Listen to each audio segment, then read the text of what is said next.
इसमें लिखना this law was given by Joseph Proust, this law was given by Joseph Proust in 1779, in 1779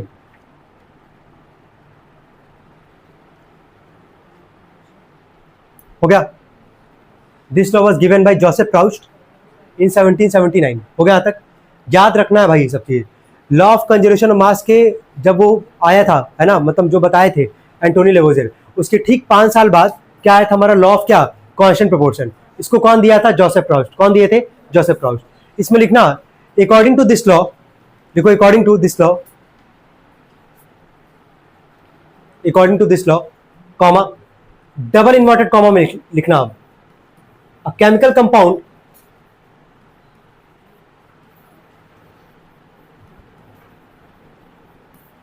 always consist of the same element combined together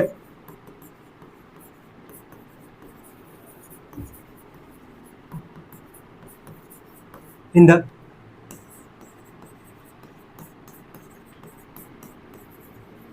same proportion by mass, combined together in the same proportion by mass।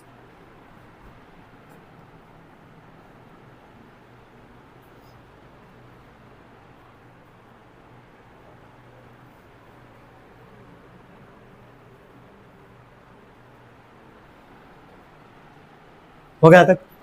देखो हम वापस कह रहे हैं, starting में ही बोल रहे हैं, हो सकता है कि पहली बार में 50-60% ही समझ में आएगा। इसमें इसको थोड़ा सा समझना मुश्किल है, लेकिन बहुत ज़्यादा इम्पॉसिबल भी नहीं कि नहीं समझ पाओगे। 2-3 बार हम लगातार बताते रहेंगे वही चीज़, हो सकता है फिर समझ जाओ तुम लोग। ध्यान से सुना, स्टेटमेंट पे हम आते हैं। इसको हम 3 पार्ट में डिवाइड कर रहे हैं। स्टेटमेंट तो अभी याद करोगे ही तुम लोग, वैसे इसको हम 3 पार्ट में डिवाइड कर रहे हैं और देखते जाना मैं यहाँ पे क्या कर रहे हैं। अभी के लिए कोई अपने लिखो को मत भाई, सब लोग यहाँ फोकस करो जो हम यहाँ पे जा रहे हैं बताने के लिए। चलो पहला हम 3 वर्ड डिस्कस कर रहे हैं। क्या लिखा गया पढ़ना, केमिकल कंपाउंड। कोई भी कंपाउंड बोल रहे हैं यहाँ पे, तुम खुद बताना क्या होगा फॉर्मूला। चलो वाटर एक केमिकल कंपाउंड है कि नहीं है? ठीक है। 3 वर्ड है हमारे पास, केमिकल कंपाउंड। तो हम यहाँ लिख रहे हैं केमिकल कंपाउंड में लिख रहे हैं वाटर। वाटर का फॉर्मूला क्या होता है जरा बोलना, H2O। अब ध्यान से सुनो, जैसे हम बोले वाटर का फॉर्मूला, सभी लोग क्या बताएं, H2O। क्या H2O की जगह कोई CO2 भी बोला है क्या इसमें? नहीं, क्योंकि वाटर का फॉर्मूला क्या है, H2O। यहाँ से कहीं भी चले जाओगे, किसी कंट्री में भी जाओगे तो हर जगह वाटर का फॉर्मूला सब लोग क्या पढ़ते होंगे, H2O। क्या पढ़ेंगे, H2O। चलो ठीक है, वाटर का हम यहाँ पे फॉर्मूला लिख रहे हैं H2O। चलो आ केमिकल कंपाउंड, 3 वर्ड था हमारे पास। चलो वाटर केमिकल कंपाउंड है हमारे पास, तो क्या ऐसे ही जैसे वाटर केमिकल कंपाउंड है, क्या वैसे ही कार्बन डाइऑक्साइड भी केमिकल कंपाउंड होगा? कार्बन डाइऑक्साइड का क्या होता है फॉर्मूला, CO2। क्या होता है, CO2। चलो ठीक है, और किसी चीज का तुम लोग को कंपाउंड का फॉर्मूला याद है, किसी भी चीज का? चलो कल वाला देख लेते हैं, एक एग्जांपल ले लेते हैं। कैल्शियम कार्बोनेट, कैल्शियम कार्बोनेट का फॉर्मूला क्या बोलोगे, कोई पूछेगा तो? CaCO3। क्या बोलोगे? तो हम जो भी बोल रहे हैं केमिकल कंपाउंड, जो भी हम बोल रहे हैं यहाँ पे, क्या सभी लोग एक ही फॉर्मूला बोल रहे हैं कि नहीं बोल रहे हैं? यानी कि केमिकल कंपाउंड कहीं पे भी लेके चलोगे, हर जगह उसका फॉर्मूला क्या होगा, सेम। क्या होगा, सेम। चलो क्या ये 3 वर्ड क्लियर है सबको? यहाँ पे केमिकल कंपाउंड बोला है, हम केमिकल कंपाउंड क्या लेके चल रहे हैं, वाटर। क्या लेके चल रहे हैं, वाटर। यहां तक कोई डाउट किसी को? चलो ठीक है, अब आगे का 3 वर्ड, अब सेकंड पार्ट पे आते हैं। Always consist of the same element है, इसको सेम एलिमेंट कर लेना। एस जोड़ो वहां पे, एलिमेंट में एस को जोड़ो वहां पे, देखो हो गया। चलो पढ़ना, केमिकल कंपाउंड था, केमिकल कंपाउंड की जगह हम क्या लेके चले, वाटर लेके चले हैं। बोला कि always consist of the same element. Water का फॉर्मूला क्या बोलोगे, H2O। अब ये जरा देख के बताना, H2O में वाटर का फॉर्मूला हमेशा लिखोगे, H2O लिखोगे। H2O में बताना कौन कौन सा एलिमेंट है, बताओ। हाइड्रोजन और क्या, ऑक्सीजन। हम लिख रहे हैं एलिमेंट हाइड्रोजन एंड क्या, ऑक्सीजन। क्या एलिमेंट हमेशा फिक्स होगा कि नहीं होगा?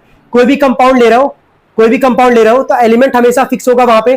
चलो कार्बन डाइऑक्साइड में बताना, कार्बन डाइऑक्साइड का फॉर्मूला पहले बोलना क्या होगा, वहां एलिमेंट बताओ कौन कौन सा होगा केवल। तो ये एलिमेंट फिक्स है कि नहीं? क्या कभी ये चेंज हो पाएगा हमारा? नहीं हो पाएगा। तो क्या ये 2 पार्ट सबको समझ में आ रहा है कि नहीं? पहले हमको बताओ, पहला पार्ट क्या है, अ केमिकल कंपाउंड। सेकंड पार्ट क्या है यार, ऑलवेज कंसिस्ट ऑफ द क्या, सेम एलिमेंट। जो जो भी कंपाउंड होगा वह एलिमेंट हमेशा क्या होगा, सेम। क्या होगा, सेम। यहां तक कोई डाउट किसी को? यहां तक क्लियर सबको? लास्ट वाले पार्ट पे आते हैं। लास्ट वाला पार्ट देखना, पढ़ो जरा इसको सब लोग, क्या लिखा गया पढ़ो। ठीक है, अब इस पे जो हम बता रहे हैं ना, इस पे आता है एमसीक्यू। क्या आता है, एमसीक्यू। जैसे तुमसे कोई पूछ दे, वाटर पूछेगा ये कि वाटर में दो एलिमेंट है, हाइड्रोजन और ऑक्सीजन, बोलेगा इसके मास का रेशियो बताना। ठीक है, तो कहां से बताओगे, इसी लॉ ऑफ कांस्टेंट प्रोपोर्शन से बताओगे। यही चीज है यहाँ पे। सबसे पहले इंपॉर्टेंट है दो पार्ट जो तुमको बताया गया है। पहला पार्ट क्या था, केमिकल कंपाउंड। क्या था, केमिकल कंपाउंड। सेकंड पार्ट क्या है कि केमिकल कंपाउंड में हमेशा एलिमेंट क्या होगा, सेम होगा, तो ऑलवेज कंसिस्ट ऑफ द क्या, सेम एलिमेंट। सेकंड पार्ट हो गया। थर्ड पार्ट क्या है इसमें कि combine together in the same proportion bye क्या, मास। ये जो एलिमेंट कंबाइन करेगा आपस में, दो एलिमेंट है, हाइड्रोजन और क्या, ऑक्सीजन, इनके मास का रेशियो हमेशा क्या होगा, फिक्स होगा। मास का रेशियो क्या होगा, फिक्स। चलो देख के बताना। सब लोग इसमें मॉलिक्यूलर मास निकालना जाने हैं, सब लोग जाने। यहाँ पे दो एलिमेंट है, हाइड्रोजन और क्या, ऑक्सीजन। जरा देख के बताना, हाइड्रोजन है कितना, हाइड्रोजन है कितना, दो। एक हाइड्रोजन का मास कितना होता है, एक हाइड्रोजन का मास एक होता है। यहां हाइड्रोजन है कितना, दो। हम यहां लिख रहे हैं प्रोपोर्शन बाय मास। ठीक है, इतने पे समझ जाओगे तुम लोग।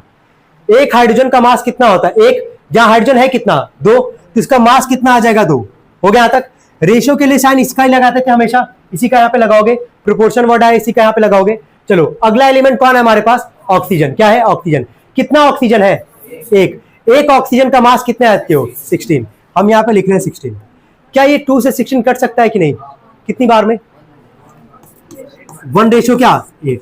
तो हमेशा वाटर का जो मास का रेशियो होगा, एलिमेंट के मास का रेशियो होगा, वो फिक्स है हमेशा। कितना होगा, 1।